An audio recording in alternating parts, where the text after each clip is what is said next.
Afternoon. Thank you for being here again on Sunday. So, uh, we have had a busy week related to starting to receive testing back. We've had a busy week related to uh, results, our health department with positive results, identifying those who in our community need help and getting them help, and then working on their quarantines. So we have more numbers to go over. Uh, Currently, we now have 194 positive COVID 19 cases. That is 48 more cases since yesterday. 20 of these individuals are in the hospital. 7 individuals are in critical condition. This is actually one less than yesterday, which is certainly good. 7 people have been released from the hospital. This is up from 3 people yesterday, so we had 4 more people get released from the hospital. We're very happy about that. The better news is we can now report recoveries for the first time. Today there are 5 people who have recovered and are released from mandatory isolation and quarantine. So I am very happy to report that. We've been waiting to get to this point. Here we are. Of the hospitalized, every decade is represented except for those under 20.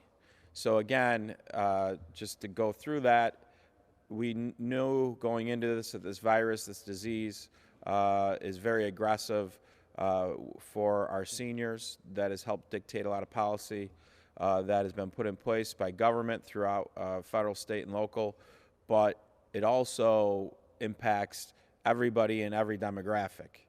You can be in your 20s, get a very bad case of COVID-19, and spend time in the hospital. Hence why we've always been talking about social distancing and things we can do together. Total number of cases, 112 are female, 82 are male. There are 6 people under 19 years of age. 44 are in their 20s. 29 are in their 30s. 28 are in their 40s. 33 in their 50s. 31 in their 60s. 17 in their 70s. 5 in their 80s. And 1 in their 90s. Certainly at this point, we have numerous investigations going on with these new cases. The quarantine number is fluid at this point. We have 194 folks that have been positive. Those who are still sick are still under quarantine, and there are many others. So we're not going to touch on the quarantine number today. Needless to say, it's over 550. And so as this process goes on, that number is going to be so fluid. That's going to be less important because we're going to be seeing many of our cases from the first week, and those quarantines will be coming off. Many of these other cases will be then in their 2-week quarantine period. And we're going to have Dr. Gupta specifically talk about some of this shortly. Percentages broken down by age: 26% of the folks in our community that have tested positive are under 30. 41% are under 40. 55% are under 50. 72% are under 60. And 28% are over 60.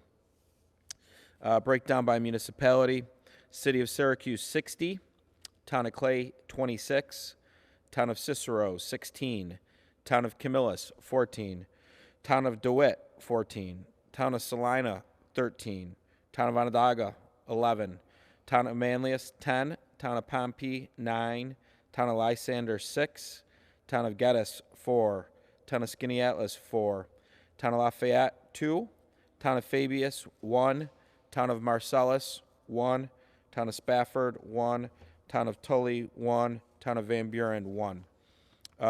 No real significance with geography in the county. Your larger municipalities with more people have more cases. Makes sense. Geographically now, we've seen cases in every end of the county: the west, the north, the east, and the south. There's a couple small towns that have yet to have a positive test. That does not mean there aren't individuals who have COVID-19 there. We've had 3,000 tests, 194 positives. We got back 195 tests since yesterday. The backlog essentially is being addressed. There still might be a couple outliers out there, but the backlog we saw from the first week of testing, where we had huge spikes in testing demands really across the board. When we talk about testing, we're not just talking about the triage testing site at the Syracuse Community Health Center. We're talking about Krause's site. We're talking about St. Joe's. We're talking about Upstate, as well as primary care providers as well. The demand for testing has really leveled off, which we think could show some good news potentially later next week. We'll see. Over the weekend, many of these labs that do testing send in positives. They don't really send in the negatives. Positives are always a determination, so we've seen a peak as far as percentages go. 6.5% right now of those tested are positive. That number's normally been between 4.9 and 5.4%. We'll see if that number gets back down to those percentages Monday and Tuesday when some of these labs report some of their negatives. The percentage certainly increased, but we'll see with the negatives if they, as the negative results come in from the weekend, that should level it off. Maybe it won't. We'll see. Currently, right now, what we are happy with is between Krause, St. Joe's, Upstate, and the triage testing site. There's about 360 tests outstanding. We've been seeing about 20% of the tests in our community tend to be people from outside of the county. If that bears true, we're really probably 24 to 48 hours again in real time here with results. So we're happy that the demand has gone down. We're hopeful that that is because there are less people who are sick going to get testing. We've been talking about this every day. You've all been covering this every day. But that the testing demand's down. The backlog is not really there anymore. That gives our health department more time to get on top of this and get folks into quarantine. Just to reiterate the process after a positive test. A positive test, our health department will contact you to check on your health and gather information about direct contacts since the onset of symptoms. Your primary care physician will contact you as well. This is how they know who to go into quarantine because of their direct exposure. Direct exposure is not passing an acquaintance in the grocery store or the fact that you share the same employer. Those in quarantine due to possible exposure should stay alert to their symptoms and contact their doctor for direction if they become symptomatic. Please answer your calls from our health department and keep your doctor informed of your status throughout your quarantine. As a reminder, anyone who has been tested must stay in quarantine until you get your results. Again, we talked about how that backlog has really been addressed. That's not to say there might not be a couple outliers still. I know we've had communication with people that can always reach out to us. We then go and try to figure out where they were getting their tests. We go and we advocate for them and see what's going on with the backlog. As a reminder, anyone who is, we already went there, because we have community spread, everybody should be self-monitoring their health every day. We went through the geography of the positive tests. There isn't one community that's been immune to this in our county. So certainly we need to be cognizant. If you're sick, you should be home. But if you're an essential business and you're sick, stay home. Certainly, if your children are sick, they need to be at home as well. They should be at home. There's no school. So please keep that. Really, that is the golden rule right now on this, is we have a situation where we're caught up on tested. We've done robust testing. We believe we're getting to people that are sick and symptomatic. Then there's a process where for us to flatten our curve, we need to social distance. We need to starve this. We can't go into work when we're sick because that can put this whole process at risk, and it needs to start over again. At this time, we're in a phase now where we're going to start seeing recoveries and people released from quarantine. Dr. Gupta is going to come up and talk about what that process looks like. what the guidance is, and how that guidance came to be in fruition. So, Dr. Gupta, come on up. Good afternoon. Thank you. So as we all have been waiting since this onset of this COVID-19 for last few weeks, that how are we going to release people from isolation and quarantine? Just to reiterate the definition, isolation, when there's a case, those individuals have symptoms and they are going to put in isolation by commissioner's order. So we have to officially write the order, I have to sign it, and then it goes and delivered. Quarantine are the people who are the contact of this case when he or she was symptomatic, and they will be in mandatory quarantine.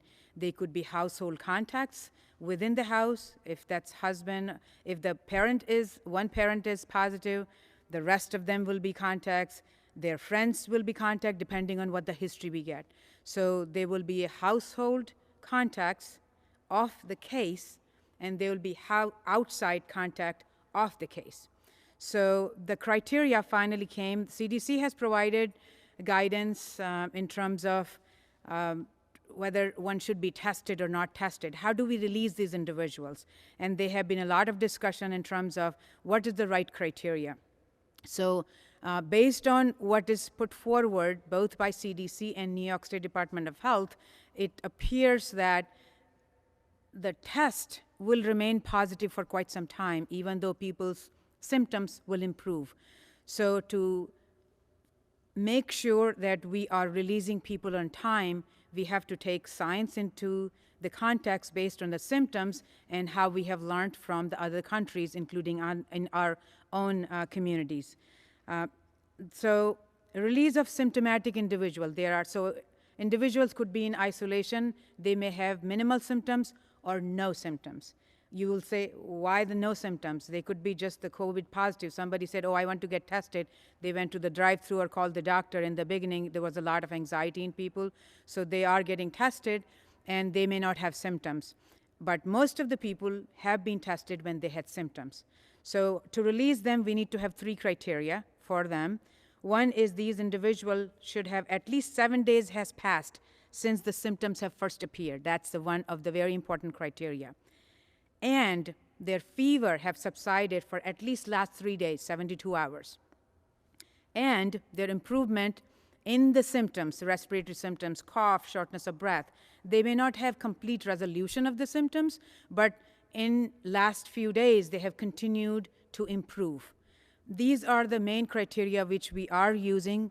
The guidance came last evening, and we are started to implement, and that's how you saw that few cases we can say we contacted them. We are continue to review our records and continue to reach out to those people and say, can these people, the cases, both the cases as contacts within the family or outside can be released. So you will see those numbers hopefully keep on increasing as we are seeing people continue to recover.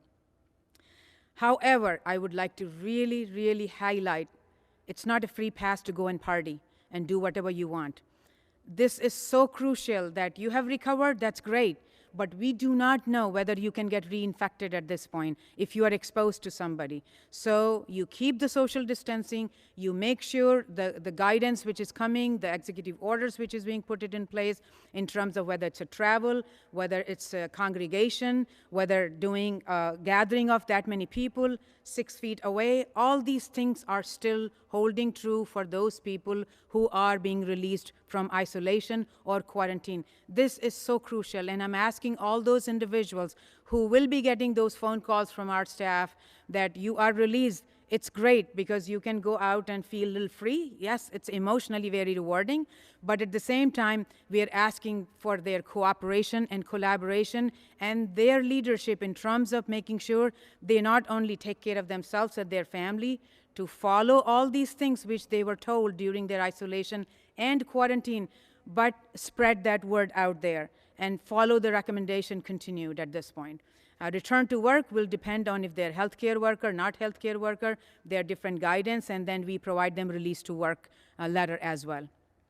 If people are asymptomatic individuals who just got tested, they are going to have the same thing. 7 days criteria still holds true for them.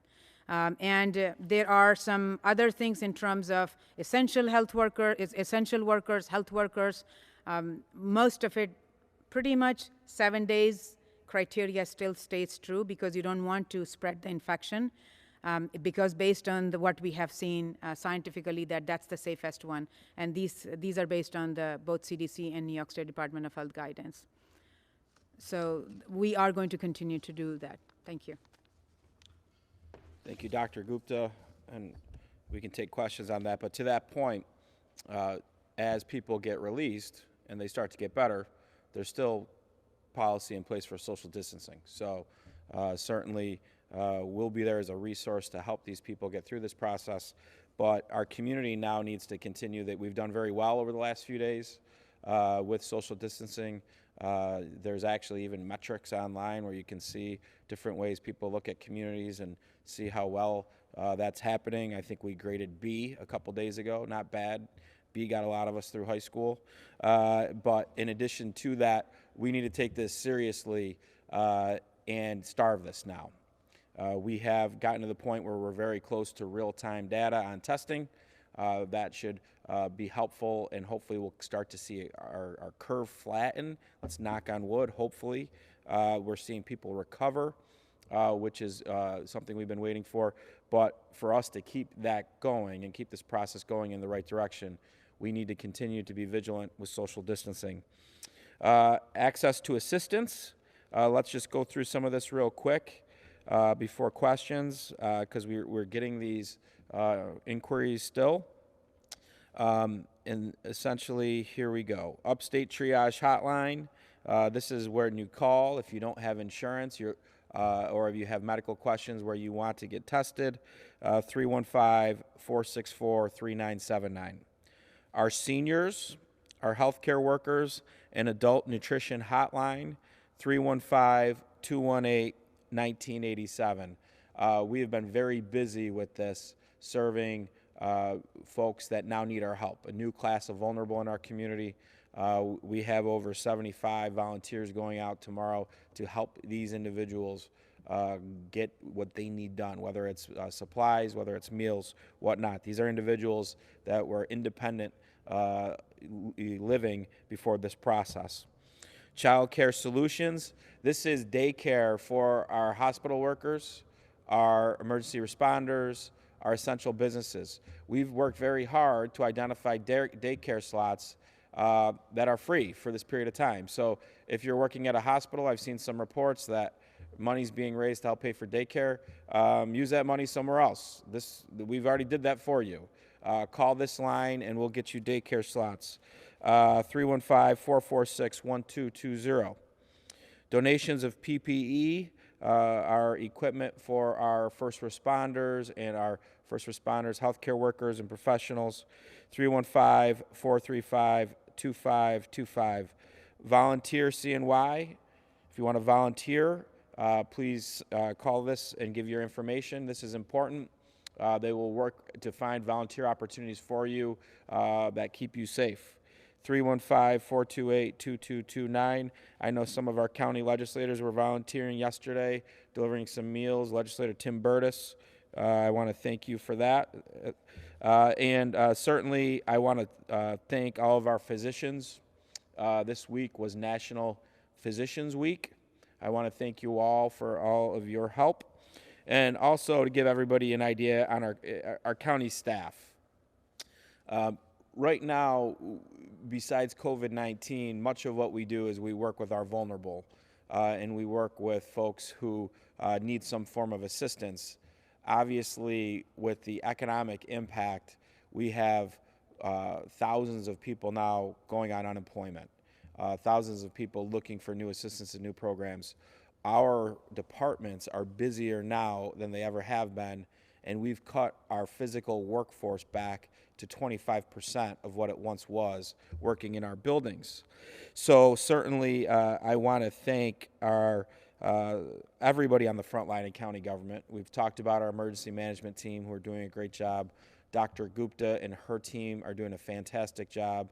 Our emergency operations center folks who are there every day, but also our social services department. I want to specifically thank you for your increased workload and your professionalism. Since March 16th, our food stamp applications are up 31%. And certainly we're not missing a beat. And think about that. The demand is higher. We only have 25% of our workforce in that department in the building. So these folks are true heroes as well on the front line, making sure that none of our residents in our community get left behind in this process. So saying that, we'll take questions. So I just want to reiterate. So you said there's three contexts to release people from quarantine. 7 days since the symptoms first appeared, your fever has to be gone for 3 days, and your symptoms have to be improving, correct? Correct. So why aren't these people being retested just to confirm that they don't have it? As have you mentioned, some people don't even show symptoms. Right, so they're not going to be retested. The debate first there was a clarity, should we retest them? And that was the area which we all struggle. And finally, CDC had like 2 areas where you can test it, and then also no tested. But then a lot of anxiety happens in people's mind. Why aren't you testing us? The reason for not testing is that if you test it, the PCR will remain positive for quite some time, even though you're symptomatically improved. And incubation period of that virus is, up to 14 days max, usually averages up to 5 days most of the time. So that's why 7 days seems very reasonable. And this is a lot of conclusion has come out based on the cases internationally and based on what CDC is recommending. So New York State Department of Health finally provided that guidance to all the local health departments. Actually, it came last evening. We were trying to get mix and match. Right now, it's very clear that we will be following that 7 days.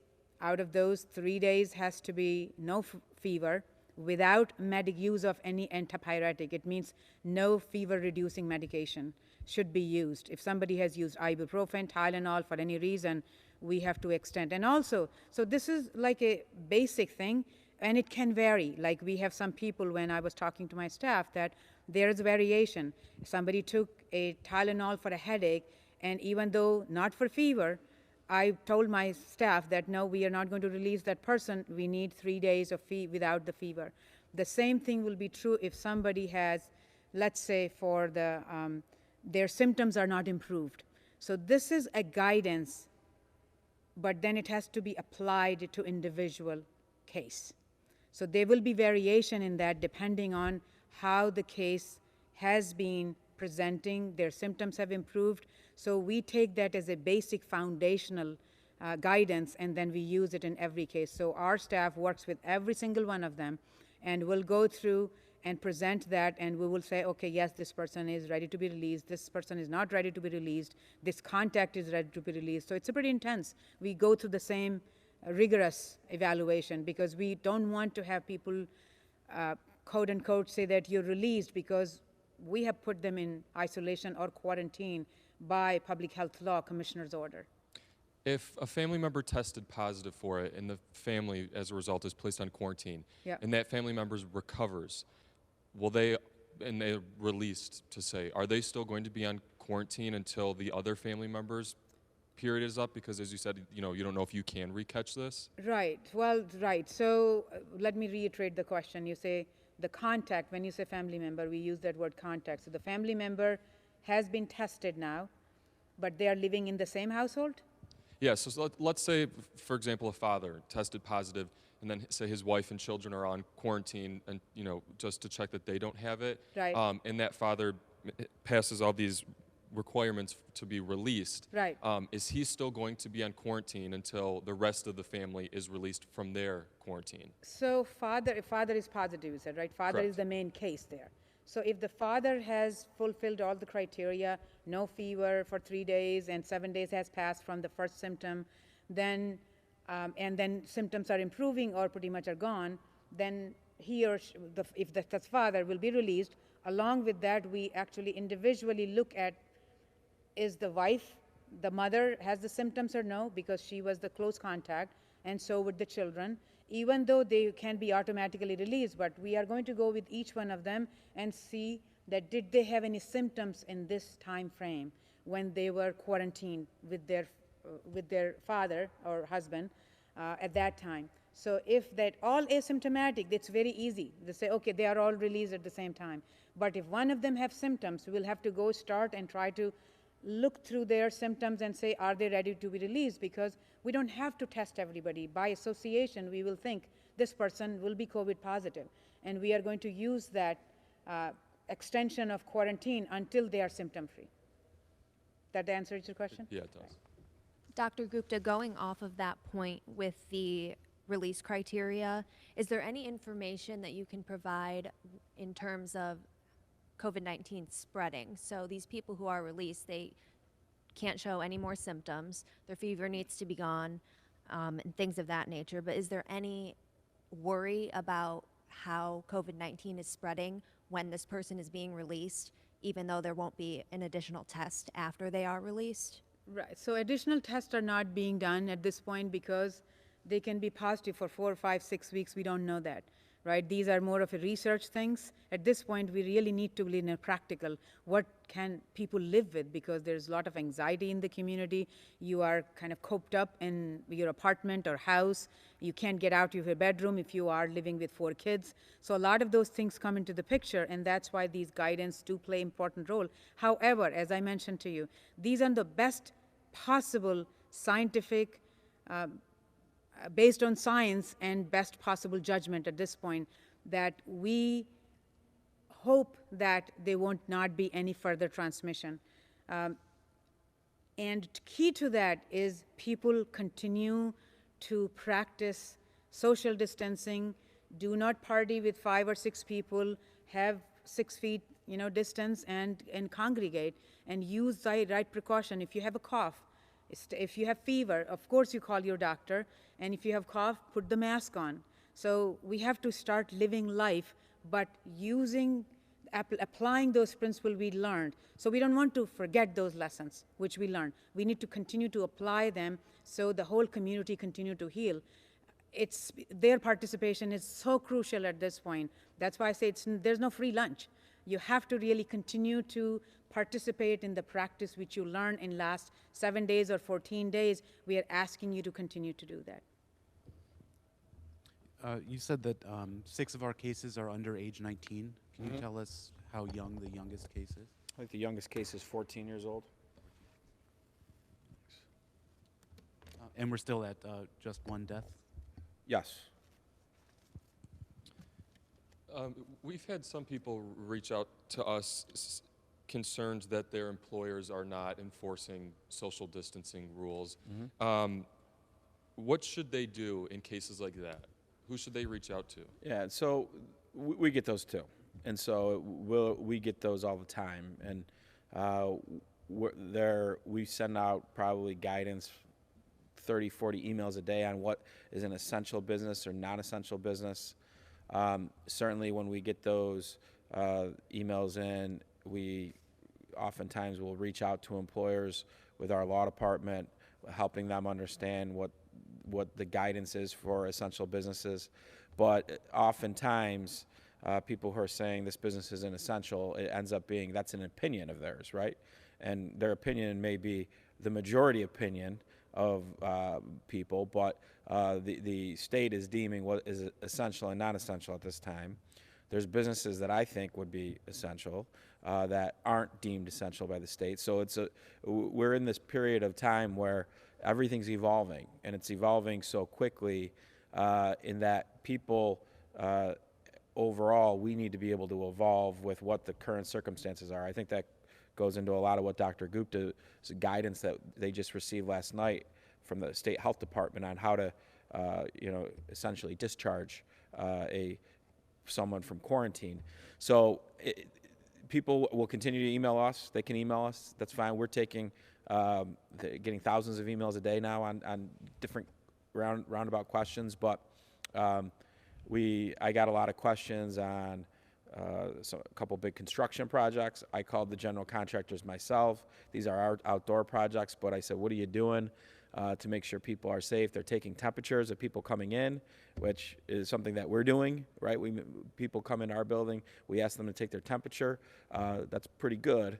They outdoor projects and construction, most people are well, 6 feet or more away from each other. So there's these things are happening. There's no 100% mitigation proof policy that we can implement. There's just things that we need to continue to give guidance where things are egregious in the public. We've set up processes to contact law enforcement, but at some point, when we start living more with this virus being a threat until there's a vaccine, we're going to have to continue to adapt and evolve. So what advice would you give to those employees who just don't feel like that their employers are really taking necessary steps to keep them safe? Yeah, my advice would be that certainly if there's egregious cases, you can reach out to us and we'll reach out to the employers. But what someone views, a lot of this is the eye of the beholder, right? And that's not saying that person's wrong. It's saying they feel this isn't a good policy. This isn't as safe as it could be. They may be right, but the law and the guidance given from the state says X, and if they disagree with X, there's nothing we can do at the local level with that. But certainly if there's egregious cases, people are reaching out to us every day. We're following up as best we can with these, and we'll continue to do that.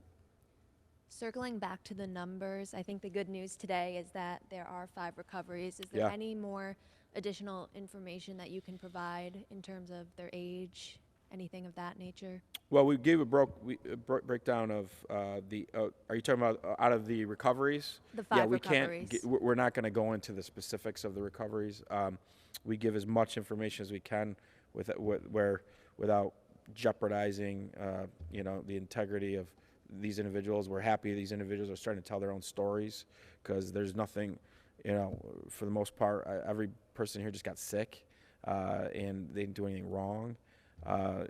So we don't want we want that stigma to go away, and I think we're all getting better with that, because most of us probably know somebody in quarantine, or may have even heard of somebody or know somebody who's tested positive. And the good news is people are really starting to get better now, from the standpoint of more people leaving the hospital, and we actually have 5 recoveries, so that's very good news. But overall, again, on the numbers, we knew the numbers would go up just based off of percentages and how many outstanding tests you had. So the numbers aren't a surprise. This week has been a big jump in cases because we got a ton of tests back. And now we're at a point where we probably have 300 tests for county residents still outstanding.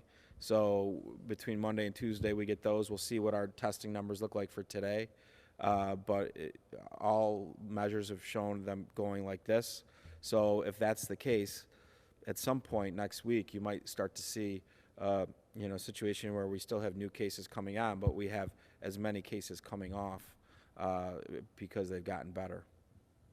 Today, with the governor's announcement that he would extend the non-essential workers to work from home until mid-April, what are non-essential businesses who were already concerned that they weren't going to make it through the normal closures now they're really concerned that they won't make it an extra 2 weeks?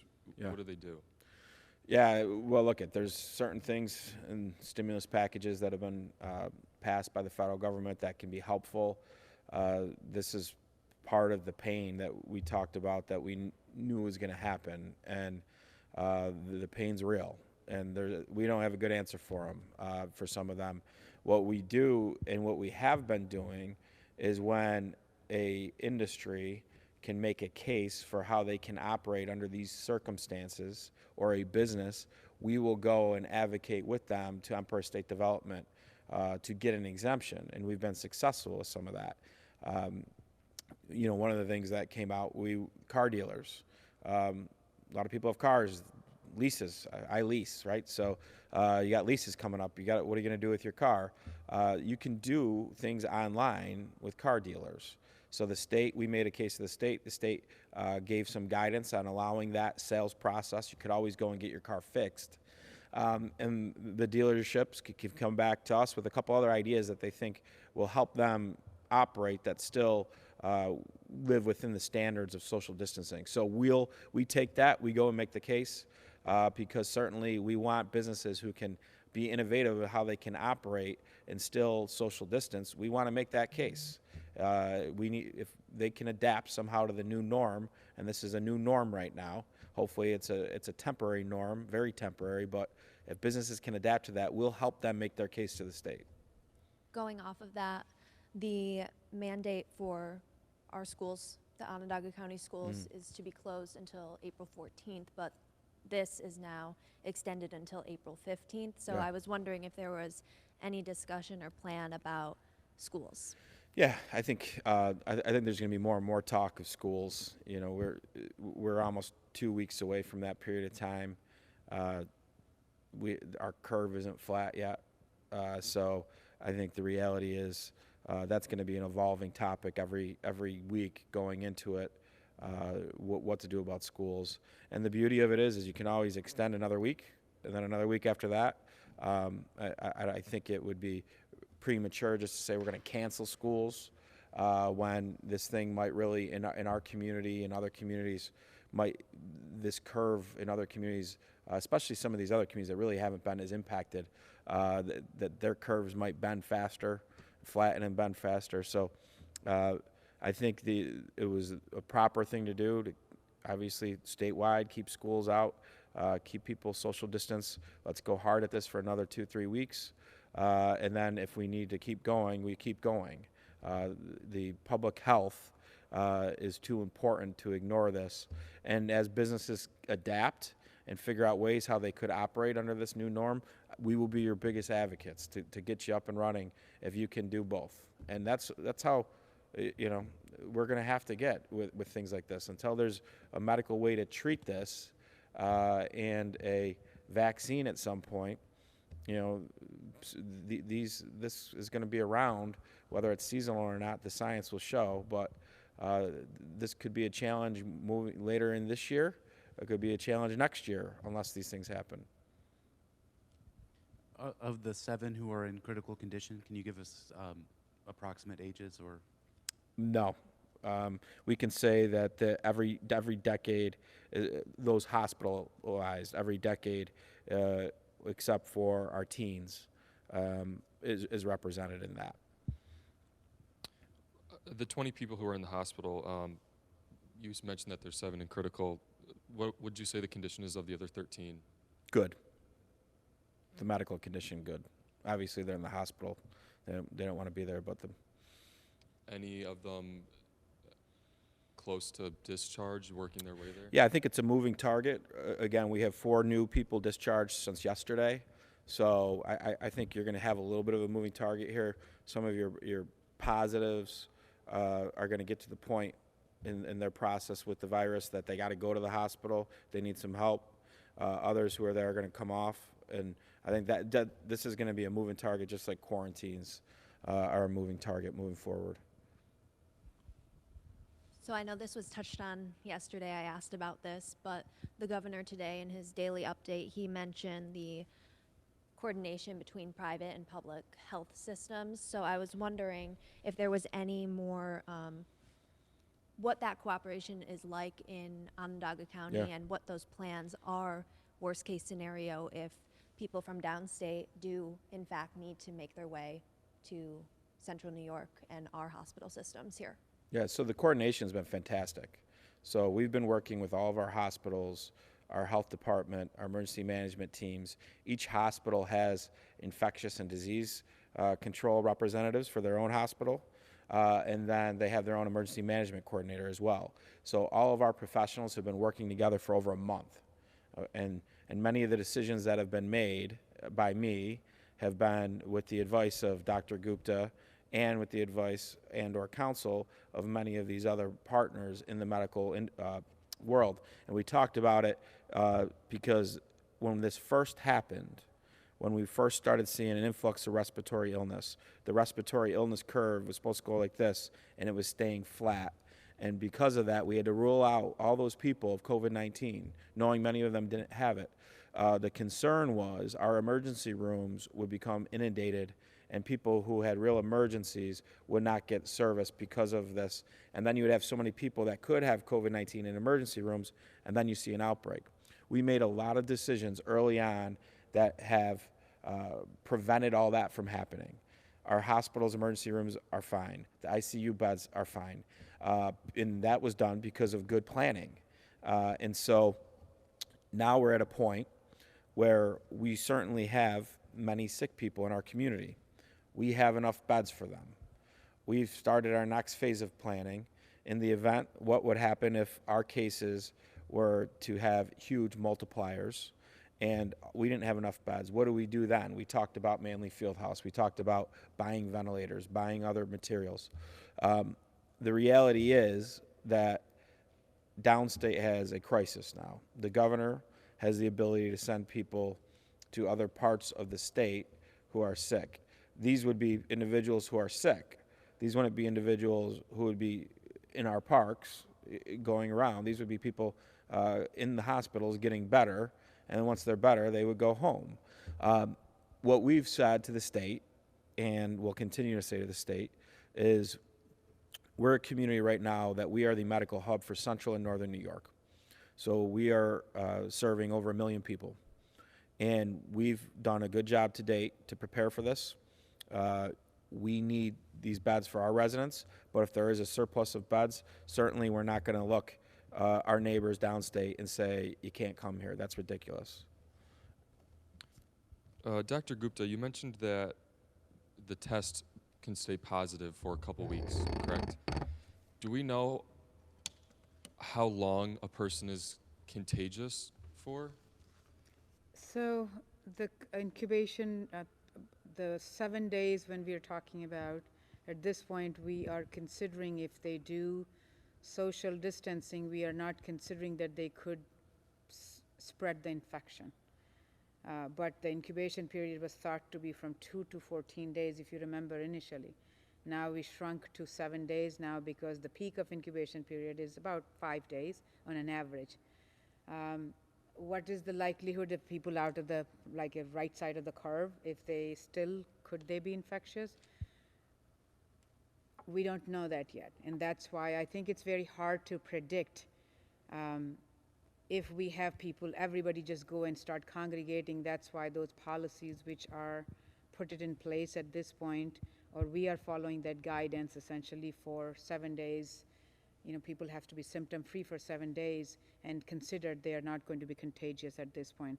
And this is applicable if they have no symptoms. If they have symptoms, they're going to put the mask or something, as long as their symptoms continue to improve. If they still have fever, it means they have there are still things that are happening in their body that their body is fighting against it. So the fever is an indicator of that, as we all know that. So if the fever isn't there, the other symptoms continue to improve, it's least likelihood that they will be contagious, and that's why they are being released. However,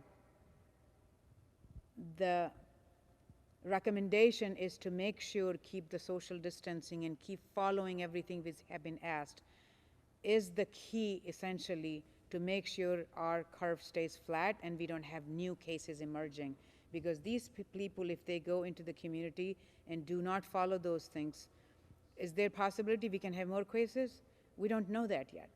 And that's what we are all struggling at this point. But there comes a time when we have to have people released, and that's the best based on the science at this point. We don't think these are contagious, but the science will continue to guide us. And we ask for everybody to self-discipline, make sure you follow all those things. If you take example of South Korea and Hong Kong, Japan, all those have, the society has been very disciplined in following social distancing. So they had very high peak in the beginning, and they flattened the curve. And a lot of it is because people participated in it. They got tested earlier, and they also participated. It's like a two-way street. So public health departments, the government health system worked very fiercely to identify cases and put them in isolation quarantine. People also worked along at the same time. So when they two marry, they are going to flatten the curve. That's what we are asking everybody to do that. Do we know if symptoms can reappear?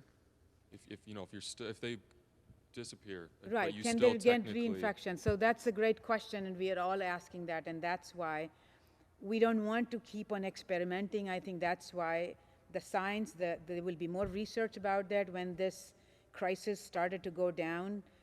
There could be more science research in terms of, do we see the antibody? How many people are immune? Can they be reinfected? We don't know that. Could it have seasonal variation, right? It could come in the winter again. We don't know a lot of those things. So there are so many unknown. Would we have to, like a flu, like you have to do flu vaccine every year, right? Would they be similar things in the case of COVID-19? So we would want everybody to stay engaged and follow the guidelines which are coming. It's continuing, the situation continue to evolve, and based on the what science facts we have, that's what we are providing guidance. But we are really looking for people's participation and strong engagement in working with their family, with their health professional, with their departments, with their society, to make sure what they can do to reduce the spread of the disease.